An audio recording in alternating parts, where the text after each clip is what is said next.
Hello, welcome to another Punters Guide. All bases covered this week with the jumps, market raise, and plus we've got the flat action at Newbury and classic as well with the Irish Oaks, Jason Weaver alongside me. And again, I need to be saying this every week, certainly during July, the weather's going to be very important again this weekend, isn't it, Jason? Yeah, for sure. It is a bit of a weather watch. Anybody decided to go down to Newbury, none more so than if you're staying on to watch Tom Jones after racing. Obviously, the Welsh Warbler will absolutely be knocking it out of the park down there. And yeah, it's going to be a bit of a weather watch. And of course, over in Ireland, where we see some of the fillies strut their stuff, yeah, it certainly is going to play its part if it comes up soft. Yeah, playing out on the green grass. So it's not unusual to try and find a few winners. So let's try and do it, shall we?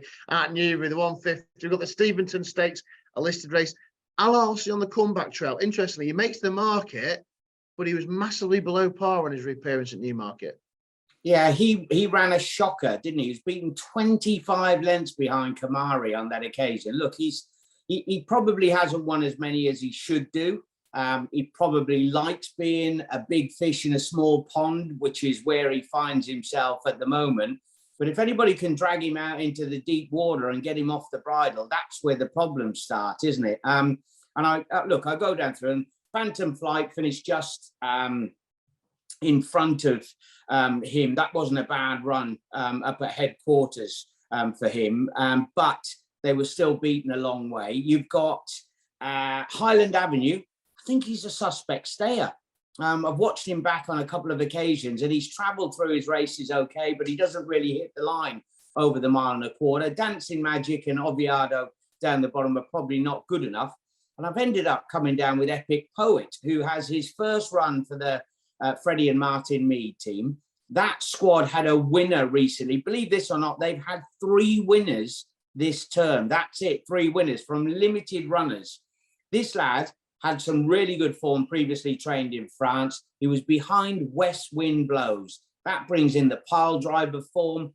Anywhere near that sort of level is going to make Epic Poet very tough to beat. And he might be able to get Al Arsey off the bridle. And I think that's key.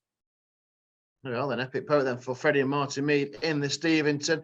We move on to a staying handicap. Plenty of money up for grabs as well. A couple of these coming from the Northumberland Plate as well. 15 set to go to post. Nathaniel Green, I guess the market will latch onto after his 4th up at Newcastle. Novel Legend was one that caught my eye as well. Thought he was interesting. But again, a nice wide open staying handicap. Yeah, it's a good race. They obviously feel that Nathaniel Green didn't put it in when they came into the straight at Newcastle because they reached for the blinkers. That's a bit of a worry. And there are plenty in here, aren't there? You know, Novel Legend. I thought that he was going through the grades really, really nicely. And the last time he was here, he bolted up by 6 lengths. All right, he took a hike in the ratings and ran well in the Chester Plate. There are so many of them. Oisin Murphy keeps the ride for Charlie Johnson, Hadrianus. Cormier down the bottom, stepping up in trip. He's definitely well handicapped back on the level and goes up in distance, which I think is going to suit him. And what happened to Postilio? Made a brilliant return up at Hamilton, ran like a drain last time, an absolute clunker when we saw him. And that has been the case, isn't it? Hot and cold with a lot of those horses coming from that team. For me, I've got to say that Apparate, who goes for Jamie Osborne and Safi Osborne, ran a stormer at Doncaster off a huge layoff behind Aymeric. That form was rubber stamped at the Royal Meeting. For all the world, if you go back through his form, he's definitely going to appreciate stepping up in trip. He's already won as far as 1.6 miles. They've given him the vital break, 50 days away from the track. So Apparate, I think he's a massive each-way player, first time over the distance. Yeah, very interesting for Team Osborne in that big staying handicap. Then we've got the Group 3, the Hackwood Stakes at 3 o'clock. Nice big field, a dozen set to go to the post. A couple on the comeback trail. There's even disappointing this season. Frankie back aboard. See how Cole Case got on. This is a brilliant sprint. Yeah, good renewal. Nice that we've got Johnny Murtagh bringing over Shartash. He was favourite for a couple of decent races last back end, notably Art Weekend as well. Put up a better performance last time. They're sort of trying to reinvent him as a sprinter, aren't they? Comanche Falls, dominant, goes to Ireland, makes all, or was handy throughout in his listed win. Anaf, who put up a huge performance, beating 2 3/4 behind Bradsell in the King's Stand.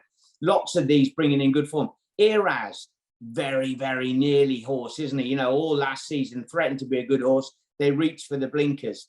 And you got Cold Case, who's on a bit of a recovery, if you like, after he looked really, really good on his return in the pavilion. So, you know, plenty of chances. Who haven't we seen a lot of this year? Rohan showed nothing first 2 races. Last time, a bit more like it. Never near a 7th, staying on. Kirby, not had many rides this year. Don't know when it's going to be time that he decides pushing water up a hill is not working for him and he pulls up stumps. Could he win on Rohan and call it a day? Possibility. It's for his father-in-law. Interesting, yeah, Rohan.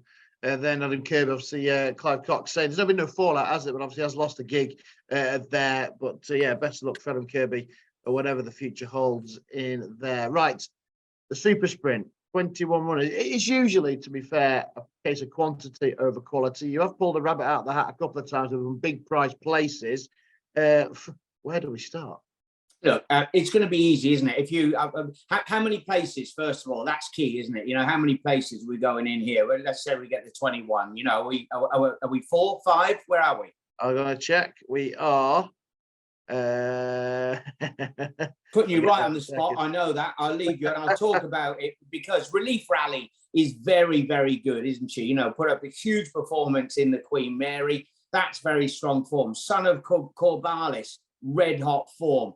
You've got Juniper Berries, ran a blinder for me, and he's £7 better off for 4 lengths with Relief Rally. So there are plenty in here that have got really strong form, Matt.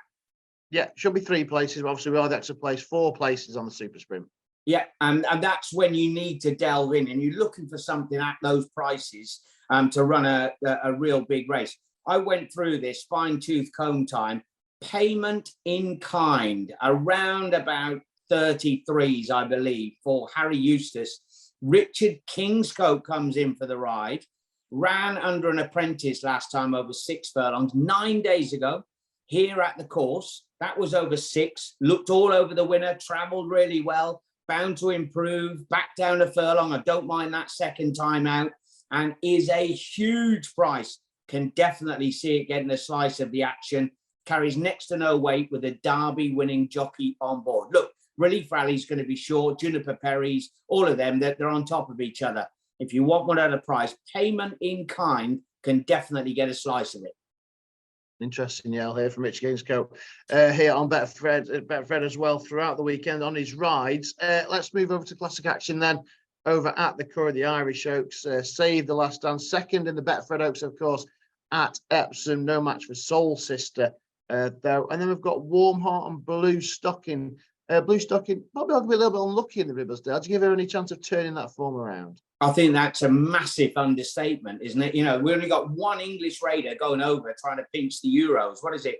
285,000 euros for first place. I don't think it's been an easy pick for Ryan Moore. Sorry. I think that Warm Heart has kept on improving, saved the last dance, always under the pump behind Soul Sister, wasn't she? After she looked spectacular under her given conditions. And that is key. Keep a weather watch, see how testing it's riding over at the Curragh, and that's going to help save the last dance because of the nature of the track as well as the ground. But for all the world, why won't Blue Stocking turn that form around? Dettori, I think he came back in, gave it one of those. I'm sorry, we never got into it in the Ribblesdale. She never really got up into top gear, but thankfully, being a classy rider, he didn't pick the stick up and give her a really hard time. It was over. Her opportunity had gone and she was allowed to come home in her own time. She is going to be a massive improver in here. So I think Blue Stocking, only one runner for the English. I think she'll serve it up to the Irish. Yeah, 2-0 to Warm Heart, isn't in their meeting, but I think there is evidence that says Blue Stocking could overturn that form. Right, what would be the best bet on the flat cards this weekend? Oh, I tell you what, I think that payment in kind, I'll give you a real good run for your money at an E-Trade price. But if you want one as a short price, why won't Blue Stocking win? Rafe Beckett's form are in cracking form. Colin Keane comes in for the ride. I think she's a huge improver, and I'm not convinced. We saw Soul Sister She got beat the other day, didn't she, behind Adelaide River over in France. There's every reason to think that Blue Stocking could be much the best. Rather than Blue Stocking in the Irish Oaks, hopefully payment in kind. Giving Richard Kingscote a good spin in the Super Sprint. Obviously, 5 races looked at. We'll hear from Richard Kingscote and Jonjo O'Neill Jnr. as well, because we've got flat and jumps action to look forward to in front of the ITV cameras this weekend. Of course, whatever you are back there, the very best of luck. As always, please gamble responsibly. We're pleased to be joined by Betfred's flat ambassador, Richard Kingscote, who currently is on his way up to Hamilton. That's quite a trek for you. Good morning. Morning, how are you? Yeah, good. You're well used to driving, and especially at this time of year, it's just part of the day job. Yeah, it is. It's part of being a jockey. We got to get there, and I'm quite happy in the car, so it's no problem really. Certainly gives plenty of time for thought, reflection, and looking ahead to things. Tell us a bit about your year, how you feel it's going, and where you're at the moment. The year's been okay. Took a little while to get going, being away for a long time in the winter, so I didn't really get going till April time. And the winners have been okay. I need a good one really to go in. A couple of places in Group 1's been a bit frustrating, I guess, but not, nothing's really gone dreadfully wrong. I just haven't had the rub of the green on a couple of occasions, and it would have been nice to get a couple of those good ones in front. It's amazing, isn't it, though, how you can say that and then the tide can turn and all of a sudden they all come at once, but can be frustrating along the way. Who do you ride out for? Obviously, Sir Michael Stout, you've a good partnership with, but outside of that, where do you spend your time? So at the moment, I haven't been riding out a great deal. Tried to get over to Beckhampton at Mr. Charlton's a couple of times early in the year. Again, Mr. Haggis, if I'm in Newmarket, he's happy to let me sit on a couple. So, but mostly Sir Michael. And last year, speaking of Sir Michael and speaking of bagging a few Group 1s, you had a phenomenal relationship with Desert Crown. That was pretty special, winning the Derby. Yeah, massive occasion. I guess you never really expect to be winning a Derby. And being only his 3rd start, it was a whirlwind really, from the Dante to the Derby, and it was spectacular really, and I think I'll be forever grateful to Desert Crown and Sir Michael. And also Bay Bridge winning on Champions Day, another great ride to have got. Yeah, it really capped the year, I think. He's a really likeable horse, tough horse.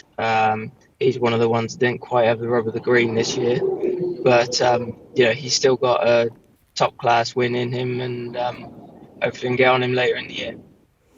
Hamilton today, but on Saturday you're heading, of course, to Newbury, and you've a full book of ride, but having looked at them, a lot of them, they're horses that you don't know, that are first time out, so I'm not going to sort of drill you about those, but we'll speak about the ones you do know. In the 225 you ride the Grand Vizier, who ran a brilliant race. Speaking of being just touched off, this was one of them at Royal Ascot.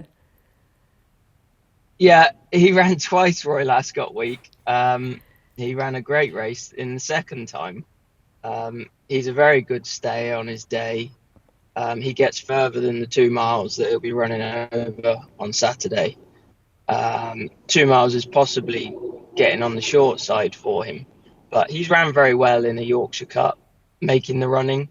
So he's very easy to ride. He can be in behind or he can make the running. So I'm well drawn. If I can get him out nicely, I'd probably be looking to ride him pretty positive. But on his day, he's a solid horse, and he's given me some very good days. He's already Royal Ascot winner for me, but unfortunately this year we got touched off. What about Diligent Harry in the Hackwood for Clive Clocks at 3 o'clock? Yeah, so he's a pretty smart horse. He was second in this race a couple of years ago. I've not ridden him, but he's just seemed to have struggled in Pattern Company, for the last year. But Mr. Cox's horses seem to have turned a corner the last month. They've been running very well, and he's been training an awful lot of winners, and hopefully he'll run a solid race. And just looking ahead, a big ride that you're particularly looking forward to, a horse that you're particularly looking forward to? So it'd be nice to get Passenger back, I think.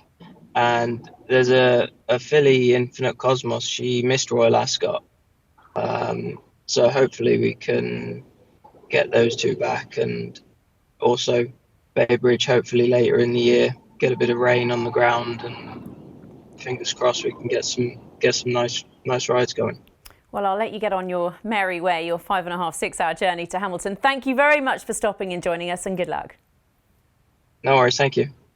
Jonjo O'Neill Jnr, Betfred's jumping ambassador, joins us now live, fresh from riding out. How's your morning been? How are you? Yeah, very well, thank you, Emma. And yourself? Yeah, good. So you get a little bit of a break. What do you tend to do with yourself in the summer when there's no racing on? Yeah, it's difficult because there's always a bit of racing on. But it's a little bit stop-start. We've got 2 meetings tomorrow and 2 on Sunday, but then no racing today and stuff like that. But when the weather's good, play plenty of squash and do a good bit of cycling and just try and catch up with a few friends. Yeah, and how often are you sort of riding out in the mornings?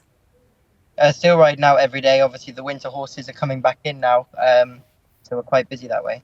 That's quite an exciting time, isn't it? When you start seeing them come back in and how they've done and how they've filled out and grown and developed, I guess. Yeah, exactly. Especially, the stores you kind of bought last year, they're 4-year-olds, and you're seeing how they kind of have progressed from the spring, and hopefully the summer break would have done them good. So, yeah, it's exciting, and the bumper horses and the novice hurdlers going chasing, just see how they've kind of done from their summer holidays. So, yeah, it's pretty exciting time. Well, before we focus on what's happening in the future, just a quick moment to reflect back on last season. Were you pleased enough with how that went? Yeah, I was. We're a bit of a stop-start season with the ground not being that soft, and I think everyone kind of was within the same boat there. But I had 62 winners, which was equal of my best.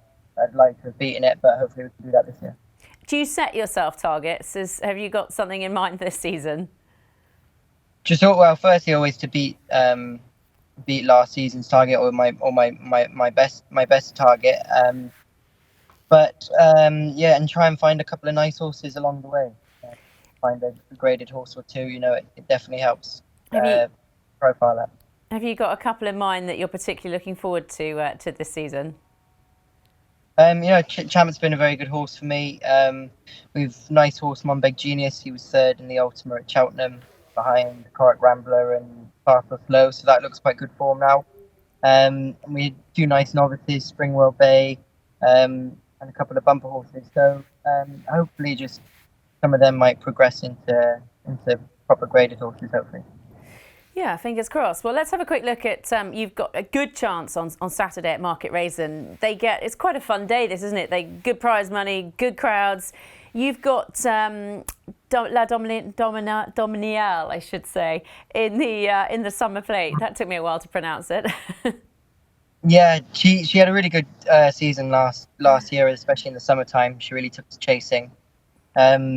She was off 125 then. She's £12 higher this time.